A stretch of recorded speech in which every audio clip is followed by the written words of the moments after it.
Hey guys, in this video we're going to play with dry ice and drop some acid. It'll be fun for the whole family.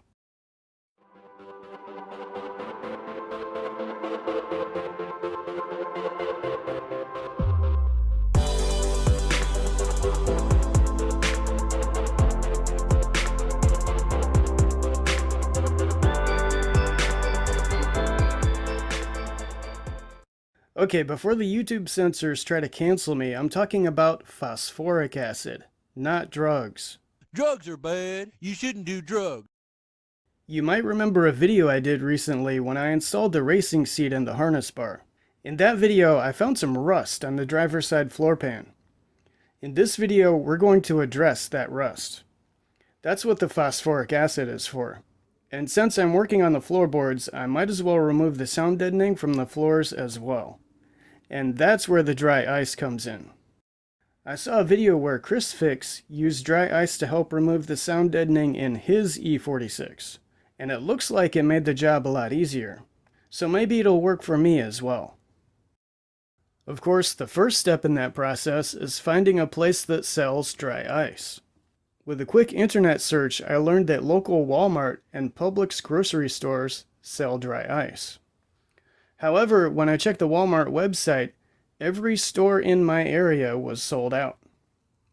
When I checked the Publix website, it said to contact an associate, and when I called, they said the dry ice sells out pretty fast.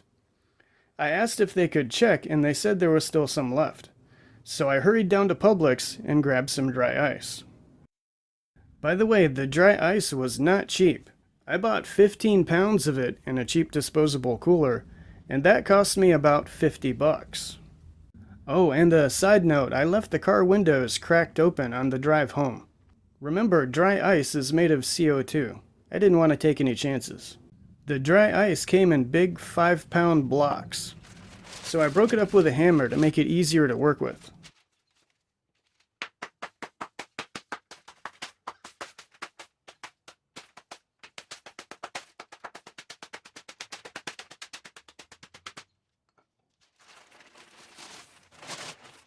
Unfortunately, there wasn't enough dry ice to cover the entire floor, so I'll have to do it in sections. I'll toss the bags on the floor and let it chill for a bit, then I'll move them to another spot, and so on and so forth. By the way, the floor pans got so cold, the underside was getting frosty. Pretty cool. Literally.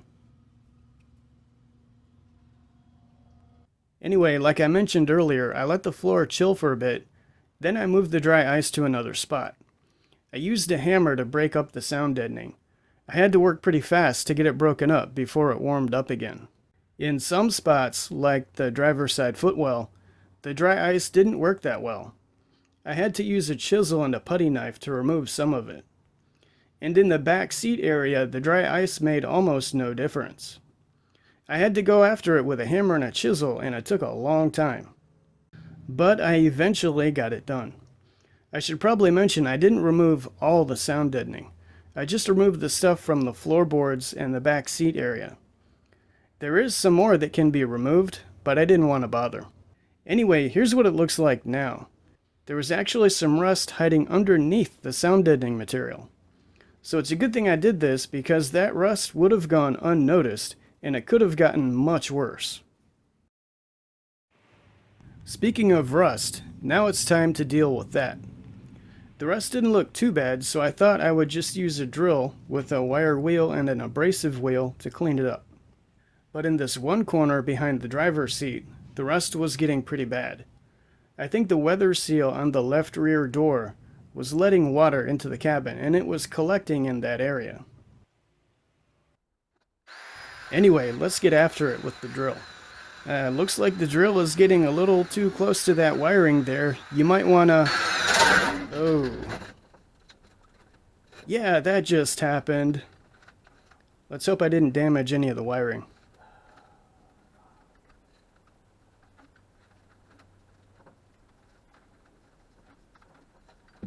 Okay, time to play with chemicals. I'm using this rust dissolver product. The active ingredient is phosphoric acid. The instructions say to dampen the rust with water first.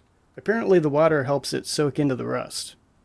It feels wrong spraying water onto rust, but that's what the instructions say, so we're gonna roll with it.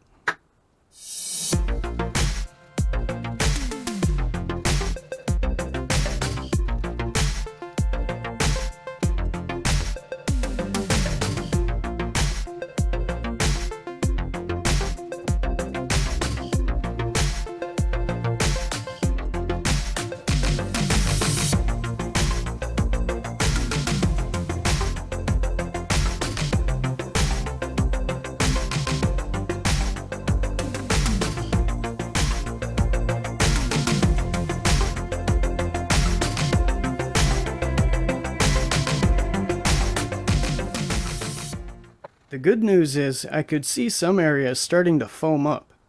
That means the phosphoric acid is doing its job. I let it do its thing for about 20 minutes, then washed it off with a garden sprayer. And then I gave it a second treatment. I let that sit for 20 minutes and washed it out.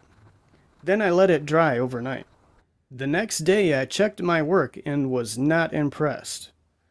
There was still plenty of rust on the floorboard.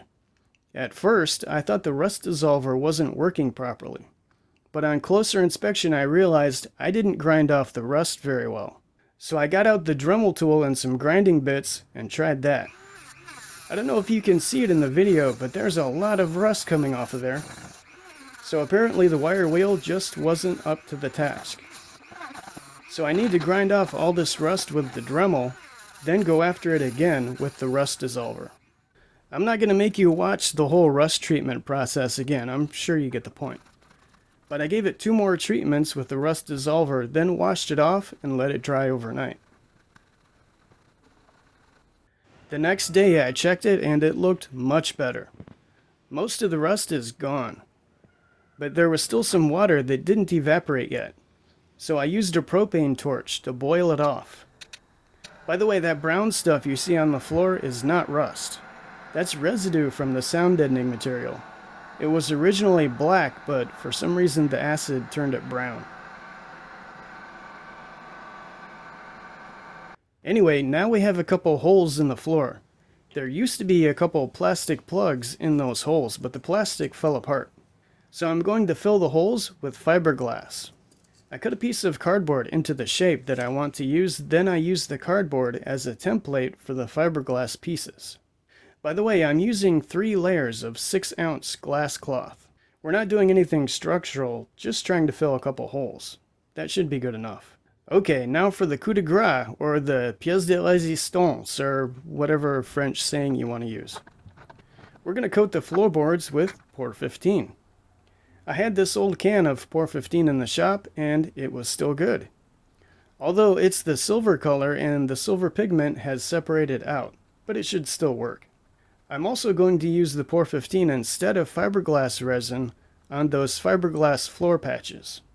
I've done this in the past and it works fine. That said, using Por 15 on fiberglass is not really cost effective. Not unless you happen to have an old can of Por 15 laying around that you want to use before it goes bad.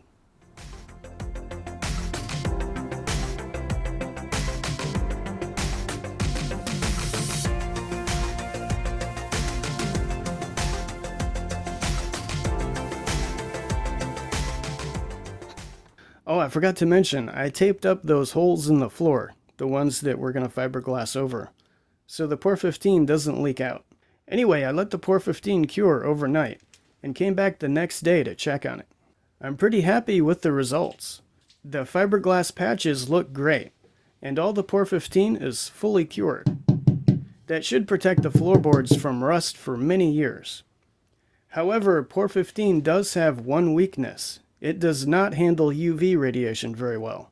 So if it's going to be exposed to sunlight, you should paint over it to protect it from the UV rays. I'm going to use black Rust-Oleum for that. Plus, I think the black will look better. And that's it. The floorboards are done.